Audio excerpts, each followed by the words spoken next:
कालपर्यंत आपण first day आपण वेब डिझायनिंगचे ओव्हरव्ह्यू बघितले होते, राईट. त्याच्यानंतर काल आपण HTML बघितले, राईट. आणि आज बघणार आहे CSS. ठीक आहे, म्हणजे फक्त म्हणजे वरतून वरतून बघत आहे की बा ओव्हरऑल त्याचं कशा प्रकारचं राहतात. ठीक आहे, HTML जे आहे, HTMLचे काही त्या एलिमेंट टॅग बघितले. आज थोडं CSSचे काही प्रॉपर्टी आणि कशा कशा प्रकारचे CSS आपण यूज करू शकतो, राईट. म्हणजे कशा प्रकारचं आपण त्या पर्टिक्युलर डॉक्युमेंटमध्ये अटॅच करणार आहे, ह्या गोष्टी आज थोडं बघू. ठीक आहे, आणि उद्यापासून आपण थोडं प्रॅक्टिस करून बघू की पर्टिक्युलर एखादी वेबसाईट डेव्हलप करून कशा प्रकारे त्याला एक्झिक्यूट करून बघता येते. ओके, काही कोणाला मदत काही डाऊट असेल तर सांगत चाला अजून, म्हणजे आपण एक एक गोष्ट बोलत चालत कंटिन्यू करून टाकू. ठीक आहे.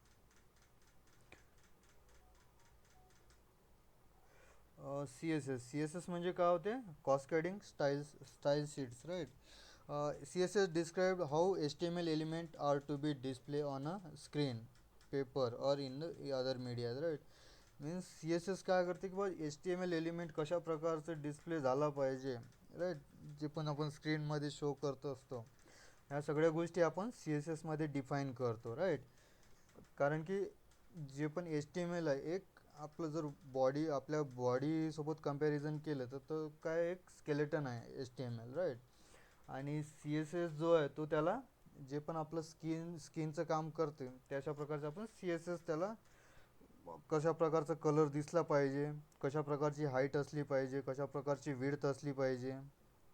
ओके, आणि कशा प्रकारे तो म्हणजे इफेक्टिवली दिसला पाहिजे. कारण की तुम्ही जे पण वेबसाईट डिझाईन करणार आहे, प्रत्येक गोष्ट तुमचं CSSवर डिपेंड करते. कारण की तुम्ही कशा प्रकारे त्याला डिझाईन केलं आहे हे सगळ्या गोष्टी तुम्ही CSS मधूनच डिफाईन करता.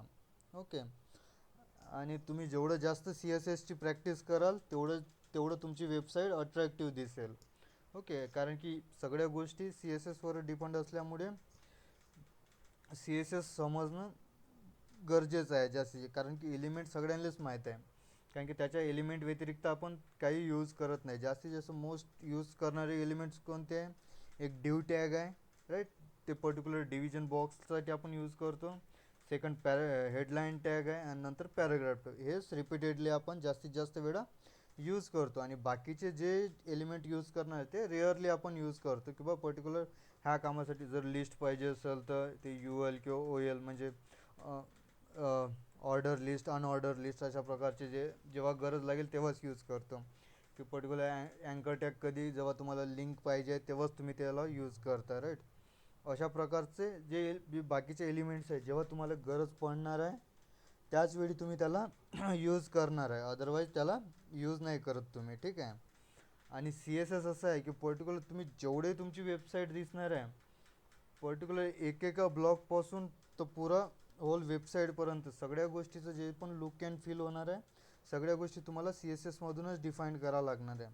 की तुम्ही एक वेबसाईट बनवले त्याला बॅकग्राऊंड कोणतं इमेज असली पाहिजे किंवा कोणतं कलरचं असलं पाहिजे, राईट. की तुम्ही जे फॉन्ट यूज करून राहिले फॉन्टचं स्टायलिंग कशी असली पाहिजे, राईट. फॉन्ट कोणत्या साईजचं असलं पाहिजे, हे पण तुम्ही CSS मध्ये सगळ्या गोष्टी डिफाईन करता. ठीक आहे, आणि CSS save lots of work. It can control the layout of multiple web pages all at once, right. CSS कसं की तुम्ही जर एक्सटर्नल CSS यूज करत असेल, ठीक आहे, तर तुम्हाला काय एका .CSS म्हणून एक फाईल स्टोअर करून सेव्ह ठेवायची गरज आहे. आणि ते तुमचे जेवढे मल्टिपल वेबसाईट्स आहे, वेब पेजेस बनवले आहे तुम्ही, त्यामध्ये फक्त तुम्ही एक्सटर्नली तुम्ही त्याला ॲड करा. आणि जे पण तुम्ही लेआउटमध्ये तुम्ही त्याचे क्लास आणि ID डिफाईन केले आहे, तुम्ही ते एका फाईलमधून सगळ्या गोष्टी फेच करू शकता. तुम्हाला अलग अलग वेबसाईट पेजेसमध्ये अलग अलग सारखं काही डिफाईन करायची गरज नाही पडत जर एक्सटर्नल CSS यूज केले. जर इनलाईन किंवा इंटरनल CSS यूज केले तर तुम्हाला ते काय राहील की पर्टिक्युलर ते एक वेबसाईटसाठीच तो अप्लाय होईल, अदर वेबसाईटसाठी तो अप्लाय होणार नाही. कारण की जे पण तुम्ही .HTML पेजेस बनवणार आहे ते त्यावर डिपेंड करते. व पर्टिक्युलर तुम्ही जर इनलाईन CSS आपण कधी यूज करत असतो अजून बघू त्याला, ते अजून आहे. फक्त एक्सटर्नल CSS इथं जशा प्रकारे सांगितलं आहे की बा जर आपण एक फाईलमध्ये वर्क करून ठेवले आहे आणि मल्टिपल पेजेसमध्ये यूज केलं आहे, तर तुम्हालाही माहीत आहे की आपलं एक काम वाचून जाईल त्या थ्रू. कारण की तुम्ही एक फाईल थ्रू सगळे क्लासेस आणि आय डीज उचलणार आहे. कारण की तुमचा जो ब्लॉग जर पर्टिक्युलर वेबसाईट आहे, बॉडी आहे, जो बॅकग्राऊंड आहे, त्यांना मी प्रत्येक पेजेसमध्ये 5 पेजेस आहे माझ्याकडे. ठीक आहे, कन्सिडर करा. एक होम पेज आहे, एक अबाउट पेज आहे, एक सर्व्हिस पेज आहे आणि एक कॉन्टॅक्ट पेज आहे. आणि मला सगळ्यांच्या बॅकग्राऊंडमध्ये सारखेच बॅकग्राऊंड असली पाहिजे, सारखाच फॉन्ट कलर असला पाहिजे. ह्या सगळ्या गोष्टी मी एक common dot C S S म्हणून करेल किंवा style dot C S S म्हणून करेल. ठीक आहे, त्यामध्ये हे सगळं सेव्ह करेल आणि त्याच्यामुळे काय होईल, मला मल्टिपल पेजेसमध्ये मल्टिपल टाईम मला वर्क करायची काही गरज नाही राहणार. फक्त एवढंच आहे ह्या सेंटेन्सचं. External C S S are store in a C S S file, right. जे पण आतापर्यंत सांगत होते की एक डॉट सी एस एस म्हणून फाईल स्टोअर केली, तर तो एक external C S S file create होतो. जसं की तुम्ही डॉट पी एच पी म्हणून करता तर P H P file create होते, डॉट पाय म्हणून करता तर पी वाय म्हणून तर पायथनची फाईल क्रिएट होऊन जाते. तशाच प्रकारे डॉट सी एस एस म्हणून करा तर तुमची external C S S file create होऊन जाईल. तुम्हाला ते एक लिंक एलिमेंट यूज करा लागेल आणि लिंक एलिमेंटमध्ये सोर्स राहतो आणि एक टाईप राहतो किंवा कोणत्या काय म्हणते स्टाईल शीट आहे म्हणून सांगत लागत असते. आणि पर्टिक्युलर याच्या सोर्स लिंक देत असतो, त्यामधून आपल्याला तो एक लिंक आपण द्यायचं असते किंवा तुमचं जो dot C S S file बनवले आहे ते कोणत्या लोकेशनवर त्याला स्टोअर आहे. ठीक आहे, तर तुमचं इथंही जर तुमची सी एस एस जे लोकेशन देत आहे ते चुकलं तर तुमचं तो इफेक्ट दिसणार नाही. कारण की पर्टिक्युलर ते चेक करून घ्यायचं की कशा प्रकारचं तो म्हणजे कोणत्या फोल्डरमध्ये कुठं तो स्टोअर आहे तुमच्या वेब सर्व्हरवर. ठीक आहे, त्याच्यानंतर हे अशा प्रकारचं एक डेमो वेबसाईट आहे, right. Here we will show one H T M L page display with 4 different sheets, right. Click on sheets, हे शीट्स 1 2 3 लेफ्ट साईडला जो एक मेन्यू दिले आहे, राईट. म्हणजे असं कन्सिडर करू, एक टॉप बार आहे, एक लेफ्ट साईड आहे, राईट साईड आहे, मिडल कंटेनर आहे आणि खाली फुटर आहे. हे कोणतेही तुम्ही वेबसाईट बघाल अशा प्रकारचीच तुम्हाला डिझायनिंग दिसेल. यामध्ये काही हाईड करून राहील, काही शो करून राहील. ठीक आहे, अशा प्रकारचं नॉर्मली कोणत्याही वेबसाईटची तुम्हाला डिझाईन राहत असतो. कारण की जे पण मिडल राहतो त्याला सगळं तुमचं वेबसाईटचं मेन कंटेंट जे म्हणत असतो ते स्टोअर राहतो इथं.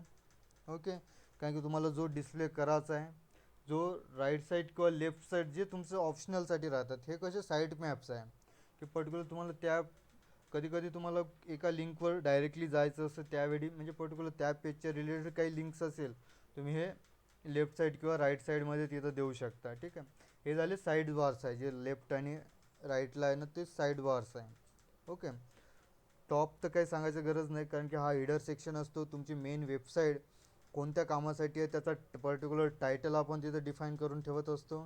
त्याचसोबत आपण काही मेन्यूज पण तिथं टाकून देतो. त्याची अरेंजमेंट वेगवेगळी असू शकते. जर तुम्ही सिंगल पेज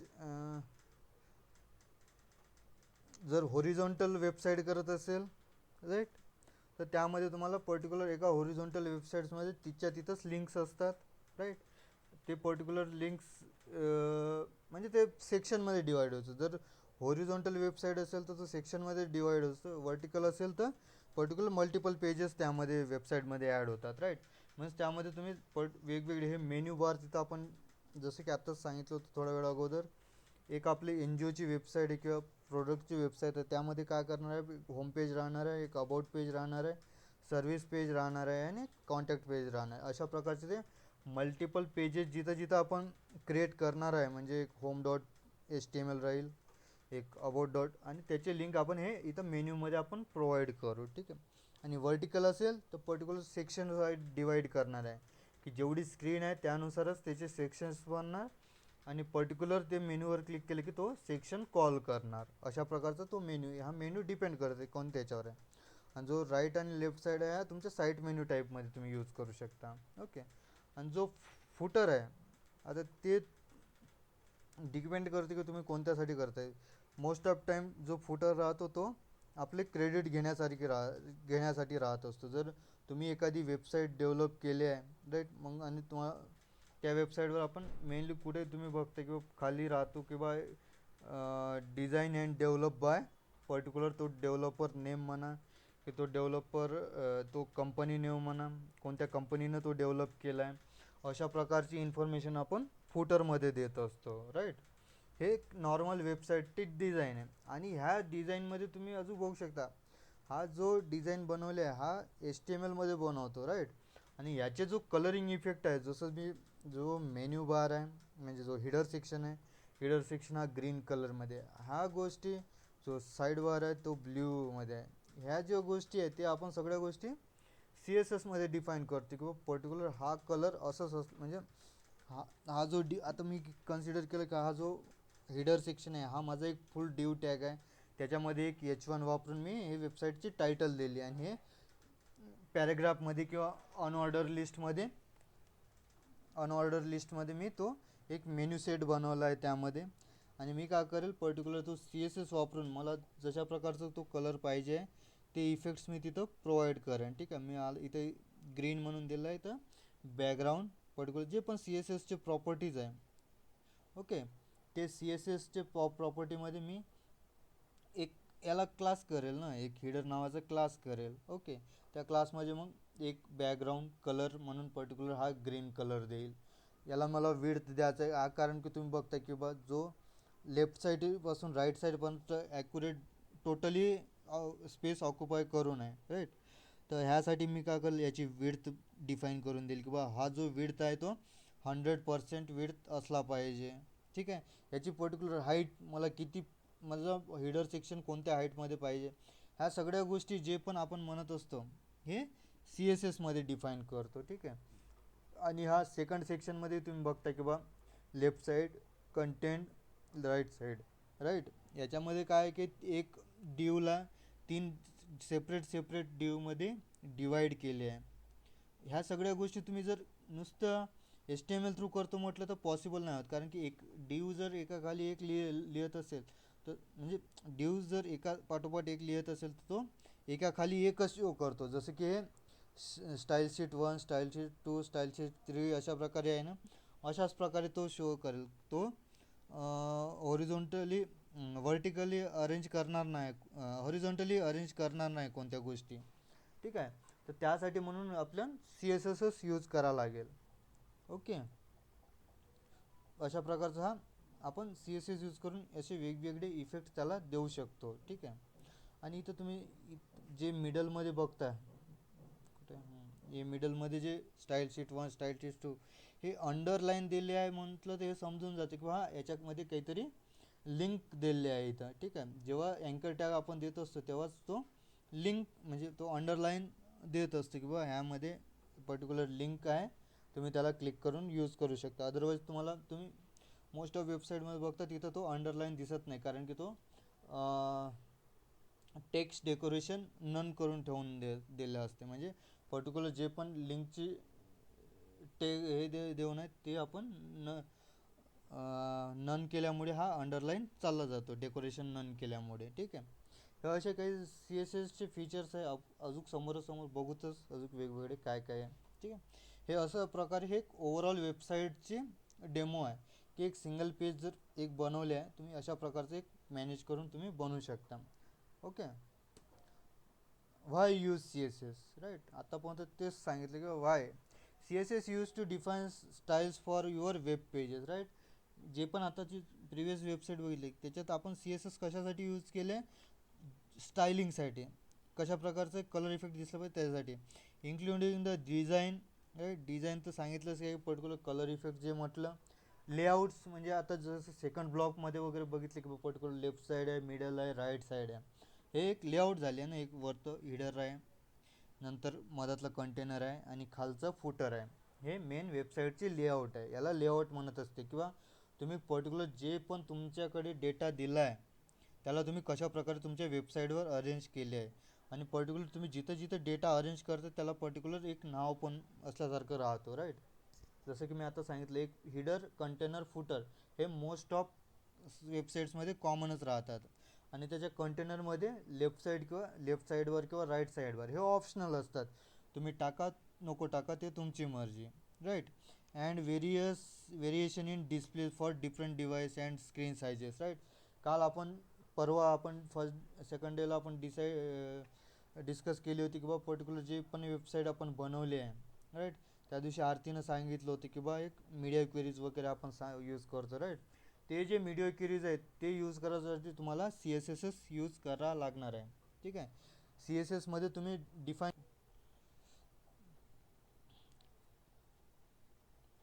ठीक आहे, की पर्टिक्युलर सेपरेट डिव्हायसेसमध्ये कशा प्रकारचं तुमचं स्क्रीन दिसलं पाहिजे, ठीक आहे. ह्या सगळ्या गोष्टी तुम्ही सी एस एसमध्येच डिफाईन करता युजिंग मीडिया क्वेरीज. ओके. त्यामध्ये तुम्ही ते पर्टिक्युलर स्क्रीन साईज घेता, म्हणजे जर पर्टिक्युलर तो डेस्कटॉपमधून ओपन करत असेल तर त्याचे जे स्क्रीन साईजेस राहतात 1900च्या ग्रेटर दॅनमध्ये राहतात तो, ठीक आहे.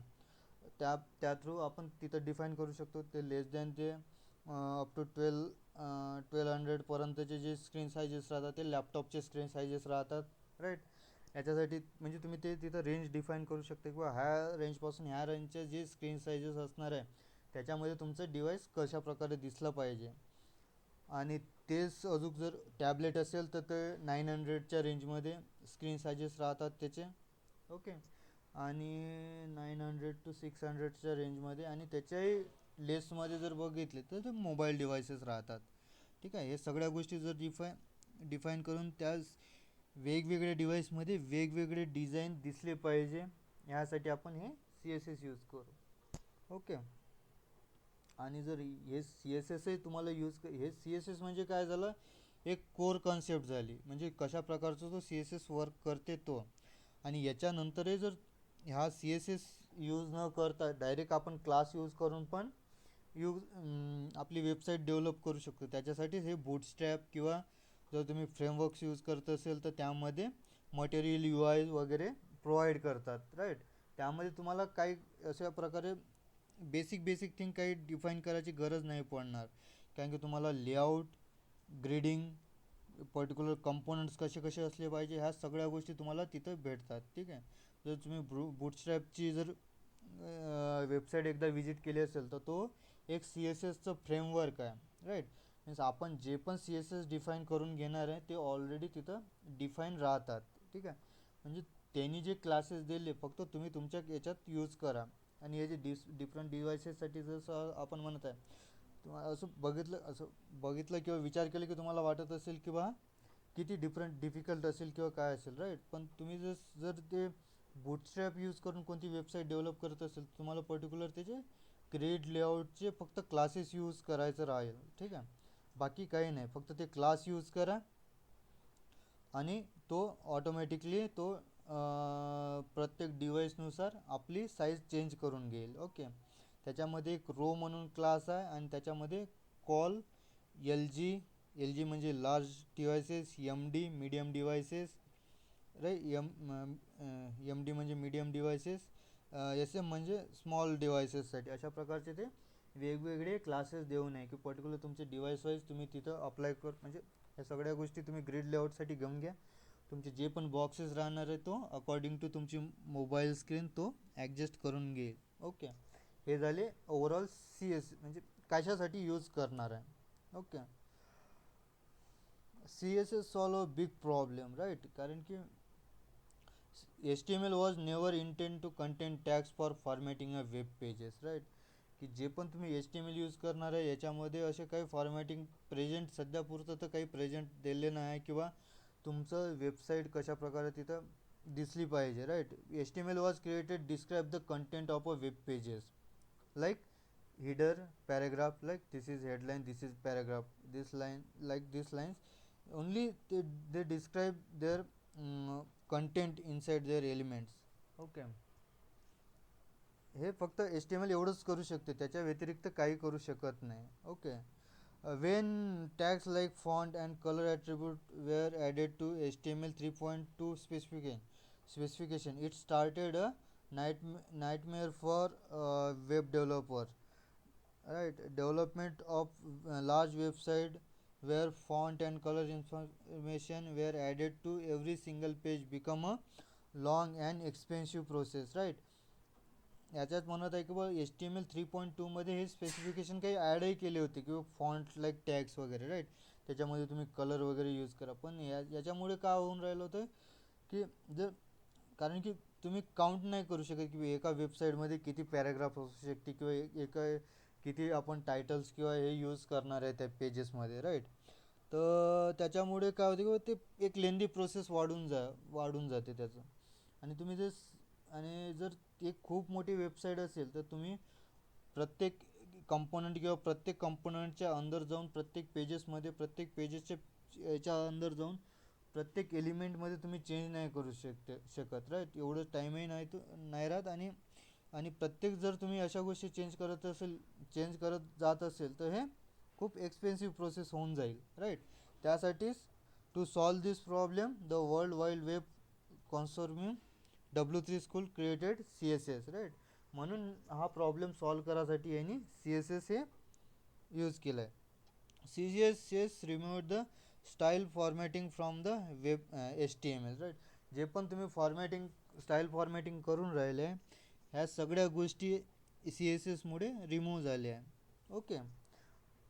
आणि म्हणजे तुम्ही एका ठिकाणी डिफाईन करू शकता. म्हणजे याचे खूप सारे फायदे आहेत CSS यूज केल्यामुळे. कारण की आपण एक्सटर्नली इंटरनली जर इनलाईनसारखे यूज करत असेल तर तुम्ही इंटरनल यूज करून वगैरे ह्या सगळ्या गोष्टी जर फक्त त्याच एलिमेंटसाठी जर तुम्ही अप्लाय करत असाल तसं अप्लाय करू शकता. Okay. The style definition are normally save in external dot CSS file, right. जर एक्सटर्नल .css फाईल आपण होऊन जाते. With an external file you can change the look of entire website by changing just one file, right. जर मी फक्त एक फाईलमध्ये त्या चेंज केले, जर माझी 5 पेजेस असेल, होम.html, about.html, service.html आणि contact.html, या सगळ्यामध्ये जर मी एकच बॅकग्राऊंड यूज करत असेल आणि एकच CSS फाईल मी ॲड करून ठेवत असेल, मला फक्त तो बॅकग्राऊंडला चेंज करायची गरज आहे. मला प्रत्येक 5 फाईलमध्ये तो ऑटोमॅटिकली चेंज होऊन जाईल. तर मला फॉन्ट कलर एका ह्याच्यात म्हणजे .css मध्ये चेंज केलं, सगळ्या ह्याच्यात अप्लाय होऊन जाईल. अशा प्रकारचे त्याचे ॲडव्हान्टेजेस आहे. ओके. आणि जर तुम्ही आता CSS यूज करत आहे HTML डॉक्युमेंटमध्ये, आणि त्याचे किती प्रकारे आपण यूज करू शकतो, right. CSS can be added to HTML document in a 3 way. आपण 3 वेने आपल्या वेबसाईटमध्ये CSS आपण ॲड करू शकतो, राईट. एक राहतो inline CSS by using the style attribute inside HTML element. म्हणजे जे पण HTML एलिमेंट आहे त्याच्यात एक स्टाईल नावाचं ॲट्रिब्यूट वापरून तुम्ही इनलाईन CSS डिफाईन करू शकता, ठीक आहे. त्याच्यामुळे काय होतं की पर्टिक्युलर तोच एलिमेंट जो आहे, आता हेडलाईन टॅगसाठी मी करत असेल तर तो हेडलाईन टॅगचाच कलर चेंज करून टाकेल. पर्टिक्युलर त्या हेडलाईन टॅगचं जर मी फॉन्ट साईज वगैरे दिलं ते चेंज करेल. आणि म्हणजे जे पण तुम्ही CSSचे प्रॉपर्टी अप्लाय कराल ते सगळ्या गोष्टी चेंज करेल. सेकंड पार्ट येतो इंटरनल CSS. इंटरनल CSS म्हणजे काय की पर्टिक्युलर एका वेबसाईटच्या अंदर यूज करायचं, आणि जिथं जिथं आपल्याला गरज लागली त्या वेबसाईटमध्ये तिथं आपण त्याला यूज करून तुम्ही ते यूज करू शकता. म्हणजे एका डिफाईन करा.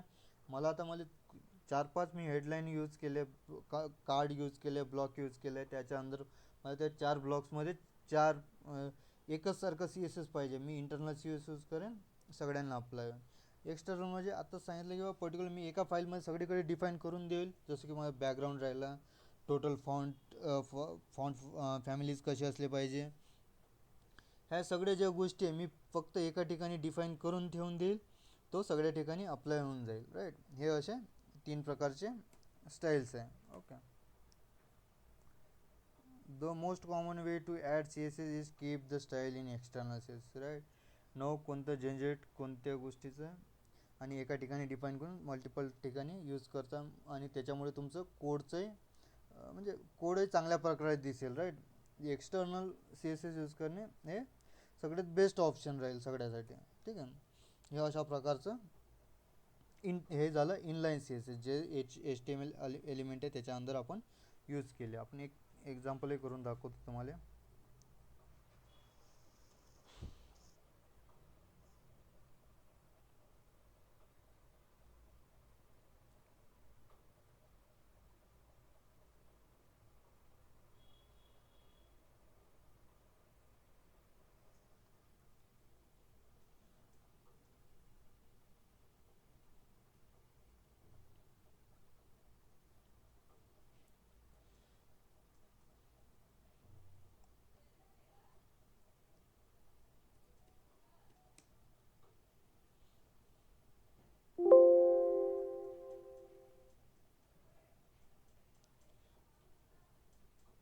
ओके. एक न्यू घेतलं, इथे एक dot H T M L file घेतो, index dot H T M L.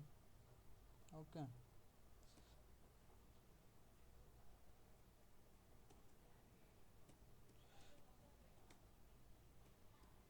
Head, right. Title दिसत आहे का तुम्हाला?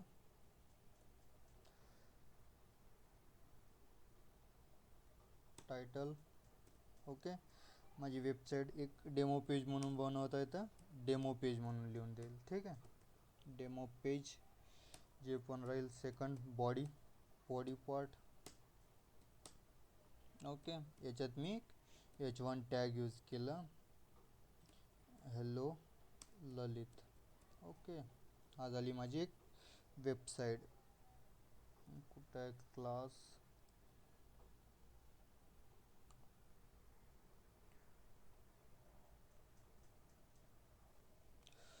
विदाउट सी एस एस बघता तुम्ही.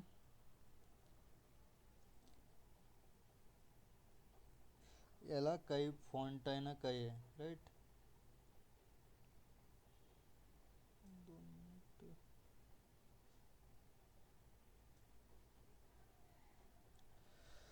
ठीक आहे.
हा फक्त ज्या एलिमेंटली अप्लाय केले त्यालाच अप्लाय झाला, पण हा जो आपण दुसरा सेकंड घेतला आहे पॅराग्राफ किंवा अजूनही काही हेडलाईन घेत असेल, राईट, H1 हॅलो क्लास, त्यांना तो अप्लाय नाही करणार. कारण की तो काय झाला, ज्या एलिमेंटला आपण ॲड केलं आहे त्यालाच चेंज केलं, बाकीच्यांना काही इफेक्ट नाही.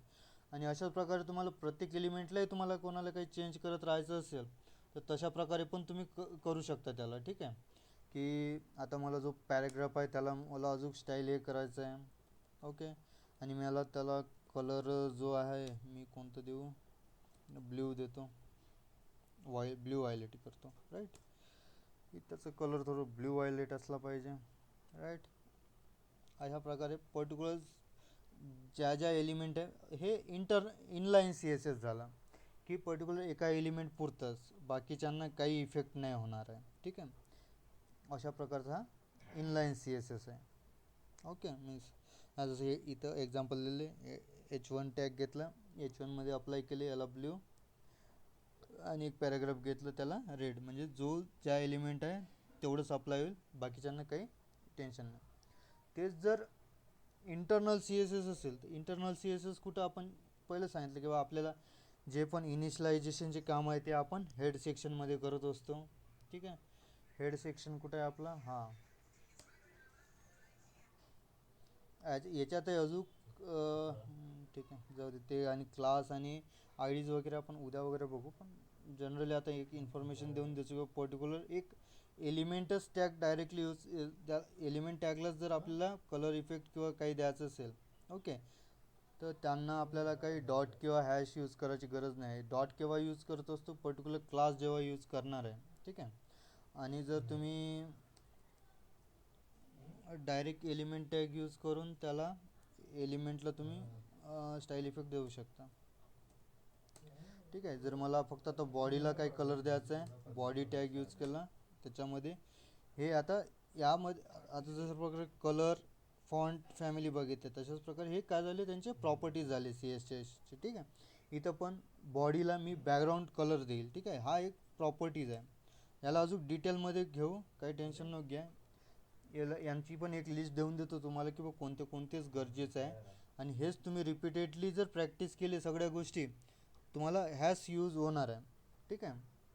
याच्या व्यतिरिक्त कोणतेच यूज करणार नाही, कारण की तुम्ही पर्टिक्युलर एखादी ब्लॉक आला आहे समजून घ्या, त्याचं height width margin padding box shadow हेच गोष्टी इफेक्ट होणार आहे. याच्यापेक्षा जास्त काही यूज नाही करणार आहे. पर्टिक्युलर टेक्स्ट वाईज आला, टेक्स्ट कलर, टेक्स्ट म्हणजे फॉन्ट कलर, जो नॉर्मली आपण कलर यूज करतो, जो कलर झाला, फॉन्ट फॅमिली, फॉन्ट वेट, ह्या प्रकारचे काही प्रॉपर्टीज आहेत तेच यूज करणार. ठीक आहे. हे आपण अजून डिटेलमध्ये घेऊ, काही टेन्शन नको घ्या त्याचं. हे एक समजून घ्यायचं, हे एक प्रॉपर्टी आहे, त्याचा एक की राहतो आणि त्याचे एक व्हॅल्यूज राहतो. राईट. हे बॅकग्राऊंड कलर जो म्हणत आहे तो एक की झाला त्याचा, म्हणजे त्या कीनुसार त्याला अप्लाय होणार आहे जे पण त्याची प्रॉपर्टी आपण सांगणार आहे. आणि समोरची काय त्याचे ॲट्रिब्यूट्स राहणार, म्हणजे त्याची व्हॅल्यूज राहणार आहे की कशा प्रकारे तो दिसला पाहिजे. राईट. जर मी याला रेड केलं बॉडीला, ठीक आहे, माझं सगळं बॉडी हा रेड कलरमध्ये कन्वर्ट करून घेतला. ठीक आहे. हा झाला त्याचे अशा प्रकारचे आपण मल्टिपल काही प्रॉपर्टी. आता मला जर फॉन्ट, मला आता प्रत्येक एलिमेंटमध्ये जाऊन तर मी चेंज नाही करू शकत की बा हा फॉन्ट असा दिसला पाहिजे, हा फॉन्ट तसा दिसला पाहिजे, कारण की इथं तुम्ही बघता की इथं एक टाइम्स रोमननं जो डिफॉल्टवाला त्याची फॉन्ट फॅमिली आहे ते प्रोव्हाइड केली आहे. त्याच्यामुळे आपण प्रत्येक एलिमेंटमध्ये डिफाईन करण्यापेक्षा हा बॉडी, कसं बॉडी टॅगच्या अंदर या सगळ्या गोष्टी आहे ना, तुम्ही बॉडी टॅगमध्ये आपण काही फॉन्ट किंवा कलर वगैरे डिसाईड केले तर हा प्रत्येक त्याचे सब एलिमेंट जेवढे राहणार आहेत त्यांना सगळ्यांना तो अप्लाय करून घेणार आहे. ठीक आहे. जसं की आता फॉन्ट फॅमिली दिलं एरियल, तर आता हा टाइम्स रोमन्समध्ये आहे ना, चेंज केलं, प्रत्येक त्याच्या अंदरचे जेवढे एलिमेंट्स आहे सगळ्या गोष्टी चेंज झाल्या. इथं कलरही दिला, कोणतं दे, ब्ल्यू देतो. ओके. पर्टिक्युलर ब्ल्यू होऊन गेला. ओके. अशा प्रकारचं हे सगळ्या गोष्टी फॉन्ट फॉन्ट म्हणजे इंटरनल सी एस एस आहे. आणि पर्टिक्युलर एका द्यायचं असेल H1, राईट, याच्यात कलर दिला, जे हिड H1 टॅग आहे त्यांनाच तो इफेक्ट करेल. जसं की मी याला व्हाईट देतो. राईट. पर्टिक्युलर जे हेड1 टॅग कोणते याच्यात हे आहे आणि हा आहे हॅलो ललित आणि हॅलो क्लास. राईट. पर्टिक्युलर तेच सेक्शन म्हणजे तेच एलिमेंट चेंज झाले आहे. राईट. अशा प्रकारचे तुम्ही सी एस एसची प्रॉपर्टी यूज करू शकता इथे. ओके. इथपर्यंत कोणाला काही डाऊट? No, sir. ओके. हा आपला हा इंटरनल सी एस एसपर्यंत. एक्सटर्नल सी एस एस उद्या घेऊ, कारण की त्याला अजून थोडं टाईम लागेल. ओके. सगळ्या गोष्टी एक्सप्लेन करायला. त्याच्यात external C S S use करताना कसं आपण जर क्लासेस आणि आय डीज पण आपण सांगितले तर अजून तुम्हाला डिटेलमध्ये तुम्ही समजून घ्याल त्या सगळ्या गोष्टी. ठीक आहे. ठीक आहे. आजच्याला एवढं ओके की डोक्याच्या वरून चाललं सगळं? ठीक आहे सर, एवढंच राहू द्या. ठीक आहे मग. थँक्यू मग. Thank you for join.